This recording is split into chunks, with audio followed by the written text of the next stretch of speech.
So, I mean, it's exciting to apply that in the world of healthcare. And as you think about bringing that work into the world of education, what kind of gets you excited about that? Well, I've been always interested in applying technology to help people. And when I talked to Charles, it was quite interesting to see how much parallel there was between the healthcare space and the education space. And I think from my own personal view, students will be a lot more receptive to some of these interventions that we are designing as part of our informatics engine. And I think it'll be an interesting opportunity for us to study what works and what doesn't for what type of students so that we can improve our system going forward. No, it's interesting because I mean the parallels are pretty clear. There's insight analytics work to be done, right? To understand their pathways through education and to understand those moments, right? Those kind of moments where intervention would actually make a change for them. That's right.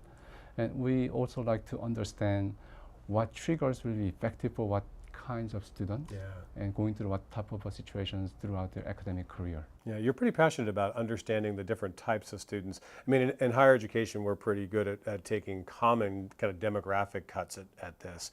But one of the things you're saying is to really look at the pathways that students take through education and understand the segments and kinds of students, right? That's right. I mean, Rome was not built in one day. So we understand that it takes many years for students to graduate. And I mean, when we do student segmentation, there are so many different variables. But the question is, what kind of variables can we influence through our types of interventions? And those are the areas that I'd like to focus so that we better understand which ones we need to influence and which ones we need to stay away from. Right. So when we find those moments for the different students when you can actually make an impact, when they're actually going to move either in a positive direction or a negative direction, the next thing that we need to do is think about the action analytics, right? The intervention we're going to deploy in this. It's going to be an exciting time, but we have a lot to figure out, don't we, to figure out in terms of what works and what doesn't. Yeah, I think so. I mean, I think it'll be quite fascinating to see how this field evolves over the next few years. And I think we have a lot of challenges ahead of us, but it'll be an exciting opportunity for all of us. Yeah, it's probably an important part of this is getting a tough-minded community that's willing to ask and answer these questions, right? Yes, and one thing I like about the education ecosystem is that everyone's interest is aligned. Yeah. And we would like to help students, achieve their best. And I think we are in a position to make that happen. So let's talk about some of the action analytics in the education space. I know you're pretty passionate about the idea of getting data to the front lines, data right to students, right to faculty, right to advisors. And one of the big applications out there is the idea of doing almost a degree map, so where you can actually get data right to advisors and to students to help them kind of chart their course. We want to talk about that for a little bit. Sure. I mean, based on my background, what we are interested in understanding is what kind of information will be useful to advisors and how they can use that information to help students make the right decisions in the positive direction. So that's what we've been working on for a while and try to understand exactly what kind of information advisors need to work with to influence their students in a positive direction. And from the analytics perspective, what we are currently working on is so-called course-based student clustering, so that we better understand what kind of courses are students taking concurrently and what are the outcomes and what combinations courses happen to be toxic so that they tend to drop out after taking certain course combinations.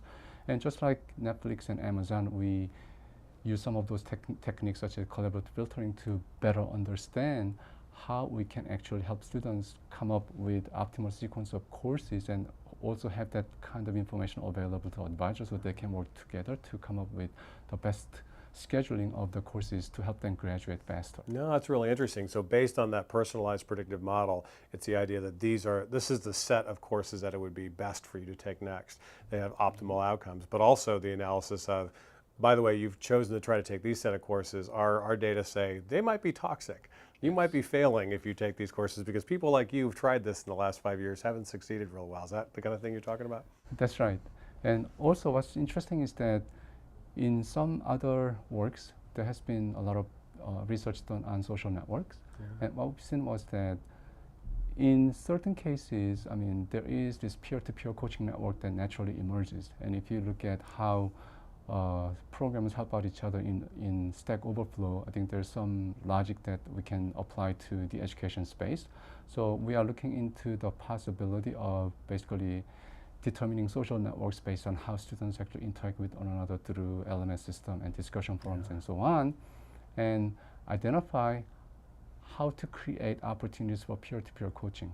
And this can be done through institutions and working with them, trying to come up with the right intervention channels so that we can actually empower some of these influencers in the social network to help students who need extra nudging from them. Right. So the idea is to understand those moments when they're nudgeable and then find out the right person to come in and kind of be a part of that larger conversation. That's Right. really interesting. I mean, part of it is understanding that education in many ways is a social enterprise, and understanding the dynamics of that's got to be a big part of the mix. And what we've seen in the past is some people naturally like to help out others. And we would really like to tap into that kind of social psychic so that we can actually create this kind of influencer to students' network. Yeah. So the idea would be, how can we use those kinds of tools, everything from the advisor tools to the social network and peer coaching and connection, to help students learn well and finish strong? That's right. So we'd like to give students every means available to help them succeed in society after graduation.